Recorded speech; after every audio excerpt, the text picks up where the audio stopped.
Hello students, ठीक है। तो लास्ट क्लास में हम लोगों ने कोआगुलेशन पढ़ा था, ठीक है। तो अब नेक्स्ट जो तुम्हारा टॉपिक आएगा that is purification of colloidal solution. अब इसका मतलब क्या होता है, ध्यान दो। सबसे पहले तुमसे बोला गया कि अगर मान लो कोई हाइड्रोफोबिक सॉल है और इसमें अगर मान लो इलेक्ट्रोलाइट आएगा, तो अगर तुम कोलॉइडल सॉल्यूशन में इलेक्ट्रोलाइट डालोगे तो तुम्हें बताया था, देखो प्रेसिपिटेट में इलेक्ट्रोलाइट डालोगे तो क्या होगा, कोलॉइडल में चेंज होगा पेप्टाइजेशन। अब कोलॉइडल सॉल्यूशन के अंदर एक्सेस ऑफ इलेक्ट्रोलाइट रह गया। कोलॉइडल सॉल्यूशन के अंदर तुम अगर इलेक्ट्रोलाइट रह गया तो ये इलेक्ट्रोलाइट क्या करेगा, इसका कोआगुलेशन करने लगेगा, ठीक है। It will undergo its coagulation. तो generally purification of colloidal solution का मतलब क्या होता है कि अगर कोई इलेक्ट्रोलाइट तुम्हारा कोलाइडल सॉल्यूशन के अंदर प्रेजेंट है और अगर इलेक्ट्रोलाइट प्रेजेंट रहेगा तो वो उसको क्या कर देगा, कोआगुलेट कर देगा। Hence purification refers to the removal of electrolyte from the colloidal solution. Purification of colloidal solution का मतलब क्या है, वो जो इलेक्ट्रोलिटिक इंप्योरिटीज है उनको कोलाइडल सॉल्यूशन से रिमूव करना। क्यों रिमूव करना, because they will undergo coagulation of colloidal solution, ठीक है। तो लिख लो, पॉइंट लिखो। if any electrolytic impurities are present in if any electrolytic impurities are present in the colloidal solution, they will undergo coagulation of the they will undergo coagulation of the colloid, hence destabilize the colloid, hence destabilize the colloid. Full stop. Purification of colloidal solution refers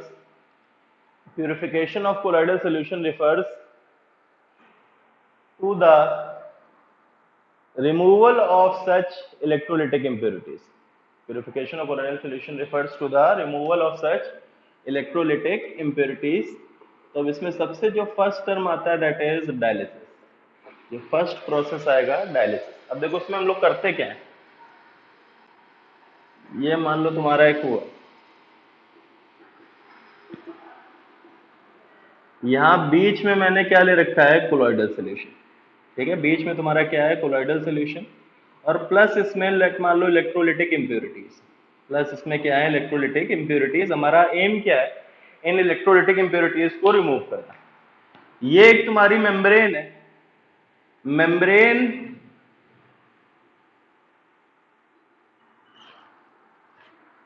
कैसी होनी चाहिए कि size of pores should be such that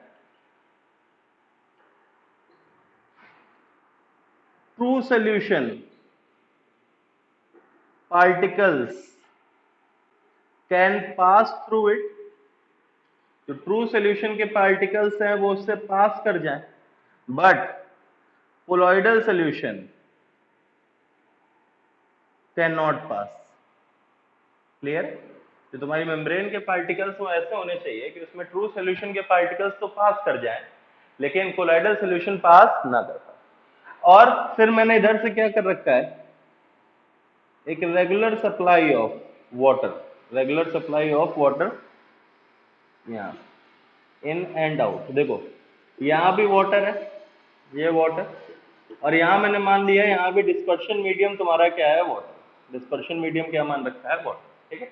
तो देखो क्या होगा, जब तुम वाटर को यहाँ से इन कराओगे, फिर वाटर, अच्छा बताओ, इस मेम्ब्रेन से पास कर सकता है कि नहीं कर सकता, वाटर के पार्टिकल्स पास कर जाएंगे। वाटर इससे पास किया, वाटर पास किया, और फिर अपने साथ इन दोनों में से किसको साथ में लेके बाहर निकलेगा। तो इस केस में ध्यान दो, जो इलेक्ट्रोलिटिक इंप्योरिटीज हैं, जो इलेक्ट्रोलाइट हम लोगों ने डिफाइन किया है, वो वाटर सॉल्युबल होते हैं। वाटर सॉल्युबल होते हैं मतलब ये क्या फॉर्म कर जाएंगे, ट्रू सॉल्यूशन। जो इलेक्ट्रोलिटिक इंप्योरिटीज है ये किस में आएंगी, ट्रू सॉल्यूशन में। और ट्रू सॉल्यूशन है मतलब ट्रू सॉल्यूशन पार्टिकल्स उससे पास कर सकते हैं, और ट्रू सॉल्यूशन अगर पास कर सकता है तो वाटर के साथ ये इलेक्ट्रोलिटिक इंप्योरिटीज तो बाहर चली जाएंगी, लेकिन कोलॉइडल सॉल्यूशन के पार्टिकल्स का साइज बड़ा है, वो इससे पास नहीं करता। क्लियर है कि नहीं क्लियर है, समझ में आया डायलिसिस, ठीक है, तो लिख लो, पहले इसको बना लो। ठीक है, इसको बनाने के बाद लिखो, इन continuous supply of water, in continuous supply of water in and out of the vessel, in continuous supply of water in and out of the vessel, the electrolytic impurities, the electrolytic impurities bracket में true solution, the electrolytic impurities bracket में true solution can pass through the membrane, but the colloidal solution cannot pass. Colloidal solution cannot pass. Hence, electrolytes are removed. Hence, electrolytes are removed from the salt. Hence, electrolytes are removed from the colloidal salt. ठीक है, समझ में आया? Clear है?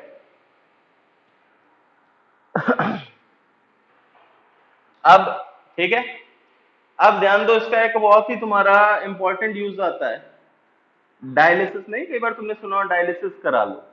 ठीक है, जब आदमी बीमार हो जाता है, मतलब उसमें कि डायलिसिस का मतलब क्या होता है कि जो तुम्हारा ब्लड है, ब्लड क्या होता है, कोलॉइड, और इसमें तुम्हारी इंप्योरिटीज आ जाती है, यानी किडनी में होता है, तो ये इंप्योरिटीज क्या होती है, इलेक्ट्रोलाइट।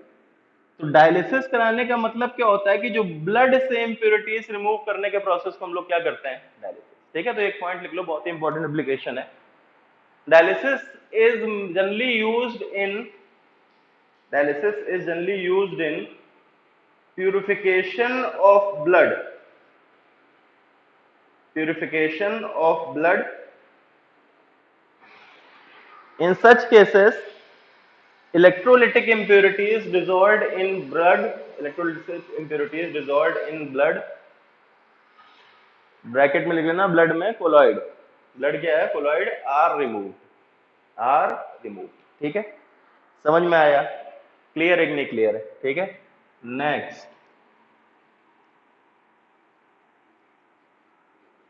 अब इसी में एक टर्म आ जाता है electrodialysis.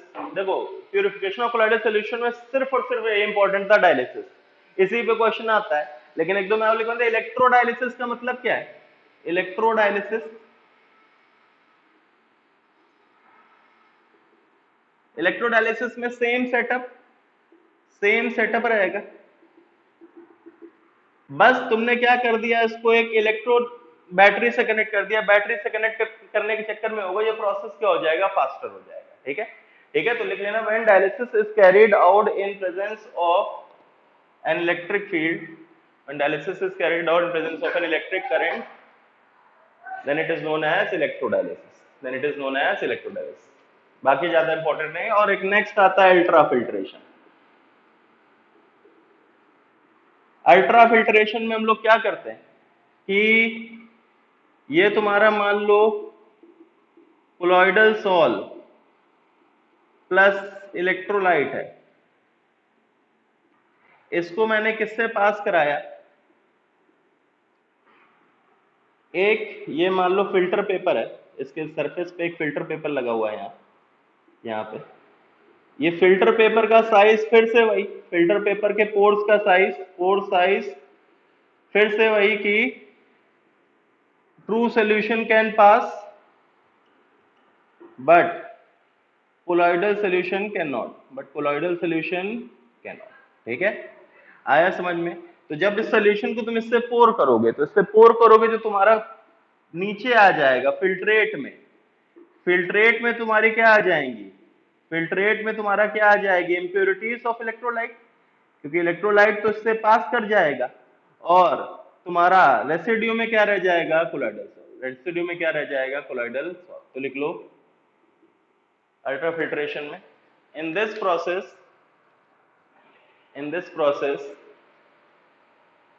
the mixture of colloidal salt plus impurities, the mixture of colloidal salt and impurities is made to pass through, is made to pass through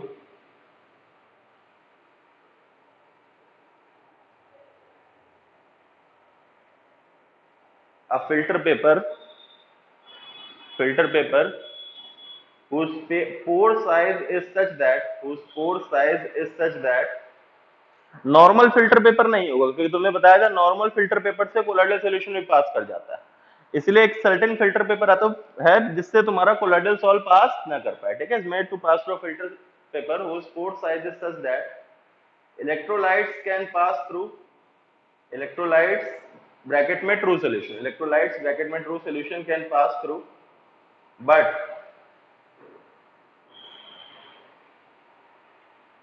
तुम्हारा colloidal solutions can not pass through it. Full stop करके लिख लेना। This filter paper is generally made by soaking normal filter paper in formaldehyde solution, ठीक है, आया समझ में। Full stop. when filtration takes place electrolytic impurities are obtained as filtrate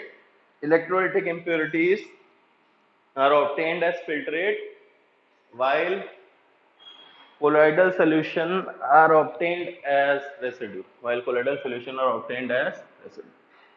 ठीक है। ये तुम्हारे प्यूरिफिकेशन ऑफ कोलाइडल के एग्जांपल्स थे, इसमें सबसे इंपॉर्टेंट है एंड ओनली इंपॉर्टेंट वो कौन सा है? डायलिसिस, ठीक है, क्योंकि मोस्ट ऑफ द क्वेश्चन तुम्हारे बोर्ड में पूछा एक्सप्लेन डायलिसिस, और ब्लड वाले में भी तुम्हारा क्या था ऑब्जेक्टिव में, क्या आता है? डायलिसिस का क्वेश्चन, ठीक है। मोस्ट इंपॉर्टेंट तुम्हारा क्या है? डायलिसिस, ठीक है। अब नेक्स्ट जो पार्ट आता है that is next part, protection of lyophobic colloids. अब इसका मतलब क्या ध्यान दो, लायोफोबिक कोलॉइड्स का प्रोटेक्शन का मतलब क्या? हमने कल पढ़ा कि lyophobic colloids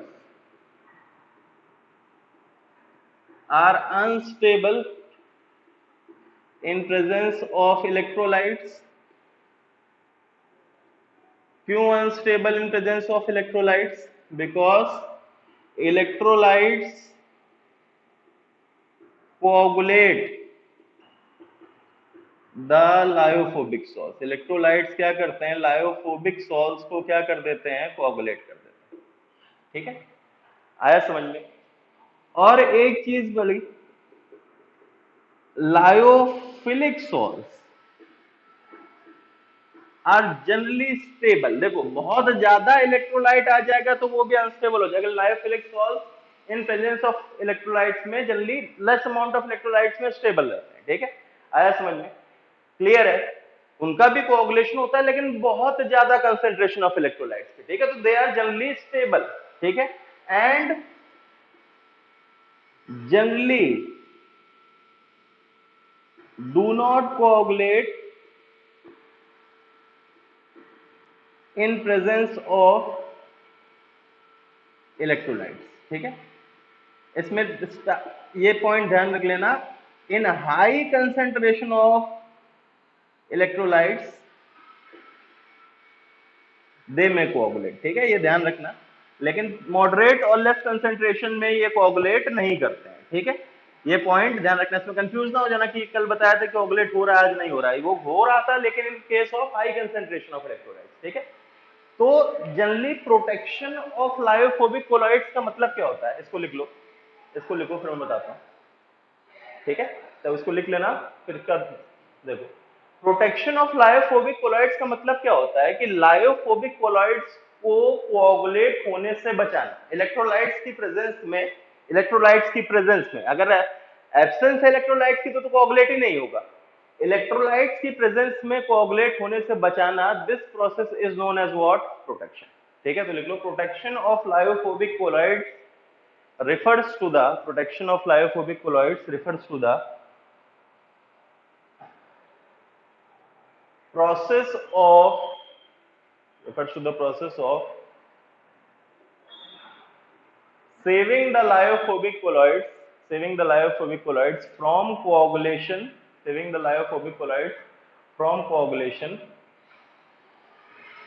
in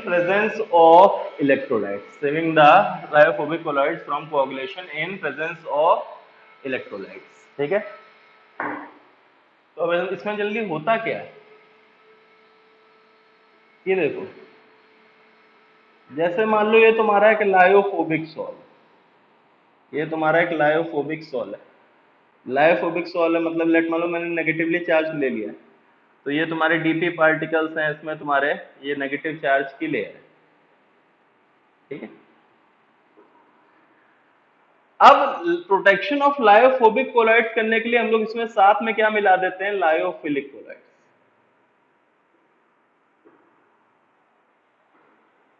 lyophilic collides का तुम्हारा क्या बोलते थे कि interaction between DP and DM क्या होता है, बहुत ही ज्यादा होता है। और interaction between DP and DM बहुत ज्यादा होने के कारण ये क्या करते हैं, ये क्या करेंगे, जो लायोफोबिक कोलाइड्स है इनके आसपास क्या बना लेंगे, एक प्रोटेक्टिव लेयर बना लेंगे। इनके आसपास क्या बना लेगा, एक प्रोटेक्टिव लेयर। क्यों, क्योंकि देखो इसका इंटरेक्शन डीपी से कम, सॉरी डीएम से कम। अब डीएम के डायरेक्ट कांटेक्ट में कौन आना चाहेंगे, जिनका इंटरेक्शन ज्यादा है। डीएम के डायरेक्टली कांटेक्ट में कौन आएंगे, जिनका इंटरेक्शन ज्यादा है। इंटरेक्शन कौन से, ये देखो रेड वाला क्या है, लायोफोबिक, रेड वाला इज लायोफोबिक। और ये तुम्हारे ब्लू वाले क्या है, ब्लू वाले is what, lyophilic. They form a protective layer around the lyophobic colloid. अब देखो डायरेक्ट कॉन्टैक्ट ऑफ डीएम, अब जब इलेक्ट्रोलाइट आएगा, देखो इसको इलेक्ट्रोलाइट, जैसे मैंने इसमें KCl प्रेजेंट है, K प्लस आयन है। K प्लस आयन मैंने क्या बताया था, क्यों कोगुलेट कराएगा, कि इसके ऊपर जो चार्ज है इनको न्यूट्रलाइज करेगा। लेकिन अब ध्यान दो, इसको सामने क्या मिल रहा है, ऊपर लेयर पहले कौन सी मिल रही है, लायोफिलिक कोलाइड की। तो इसका इनको न्यूट्रलाइज कर पाना क्या हो जाएगा, डिफिकल्ट हो जाएगा। Such process is known as what, protection of lyophobic colloids। Clear है कि नहीं क्लियर है, समझ में आया तो लिख लो। Protection of lyophobic colloids is done by addition of lyophilic salts in lyophobic salts, addition of lyophilic salts in lyophobic salts, full stop। As lyophilic salts have high interaction between DP and DM, as lyophilic salts have high interaction between DP and DM compared to lyophobic salts, they form a protective layer around,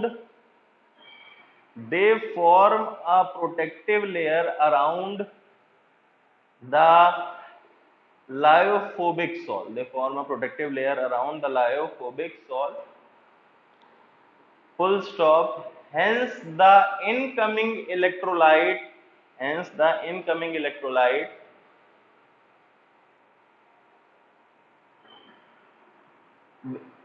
not able to neutralize the charge present on, hence the incoming electrolyte is not able to neutralize the charge on lyophobic colloids and prevent coagulation, clear है कि नहीं clear है, समझ में आया, ठीक है, कोई दिक्कत, ठीक है। तो अब जैसे तुमसे इसमें क्वेश्चन आ गया, which of the following can behave as protective colloids, which of the following can behave as protective colloids। Protective colloids का मतलब क्या है, जो प्रोटेक्ट कर रहे हैं। तो मैं ये बोल सकता हूं कि प्रोटेक्टिव कोलॉइड्स कौन से होंगे, लायोफिलिक की lyophobic. Protective colloids are lyophilic.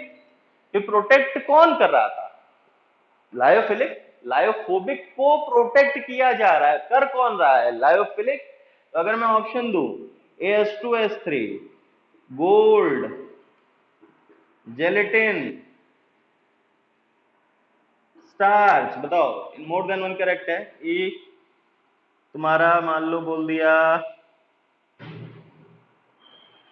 FeOH whole thrice, F तुमसे बोल दिया मान लो प्रोटीन्स, बताओ भाई।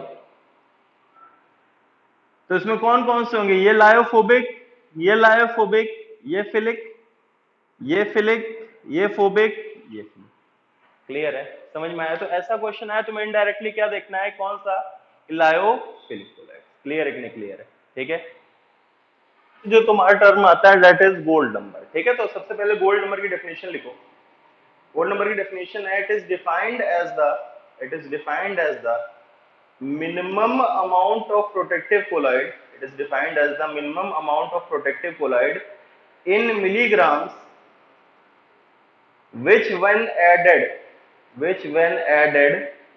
to 10 ml of a standard gold sol, which when added to the 10 ml of standard gold sol is just sufficient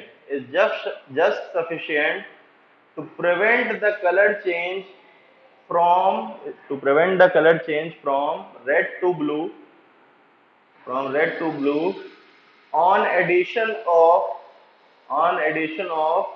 1 ml of 10%, on addition of 1 ml of 10% NaCl solution, on addition of 1 ml of 10% NaCl solution। अब इसका पहले definition का मतलब समझ लो। Definition as it is याद रखो अगर board के लिए, मतलब समझो। तुमसे क्या बोला गया है कि एक गोल्ड सॉल, गोल्ड सॉल बताओ लायोफोबिक की लायोफिलिक? तो ये लायोफोबिक है। इसमें हमने क्या बताया कि हमने एडिशन ऑफ 10% NaCl, NaCl यहाँ पे कैसे बिहेव कर रहा है? लाइक अ इलेक्ट्रोलाइट। अब इलेक्ट्रोलाइट तुम लायोफोबिक में डालोगे तो कोगुलेट होगा, कोगुलेशन विल टेक प्लेस। और कोगुलेशन जो तुम्हारा है, जो कोगुलेशन जो है वो कैसे हम लोग देखते हैं, मतलब विजिबल कैसे होता है? जैसे टाइट्रेशन में ना कलर चेंज की वजह से चीज विजिबल होती है, तो कोगुलेशन कैसे होता है? Red to blue. मतलब अगर रेड में है तो ये कोलाइड है, ब्लू है तो ये कोगुलेट हो चुका है, मतलब प्रेसिपिटेट हो चुका है। ठीक है, कोगुलेशन हो गया मतलब कैसे? रेड टू ब्लू हो गया, तो रेड मतलब कोलाइड, ब्लू मतलब प्रेसिपिटेट। क्लियर है कि नहीं क्लियर? अब इस कोगुलेशन को बचाने के लिए हम लोग क्या डाल रहे हैं? जो तुम्हारा मिलीग्राम्स ऑफ प्रोटेक्टिव कोलाइड। समझ में आया? तो जनरली तुम्हारा क्या आता है? गोल्ड नंबर का जो फॉर्मूला आता है वो क्या आता है? Weight of protective colloid.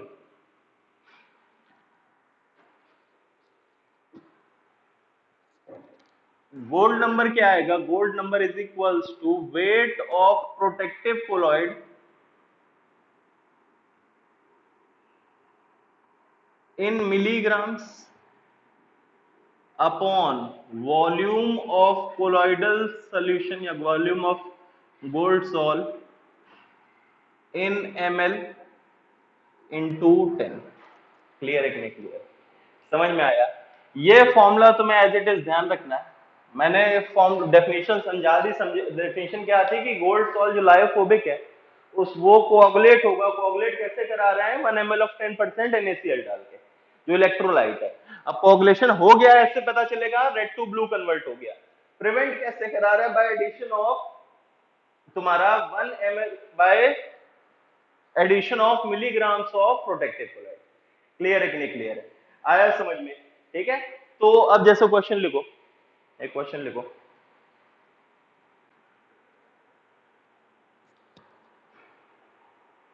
Find the gold number of gelatin, find the gold number of gelatin if 2 grams of gelatin is required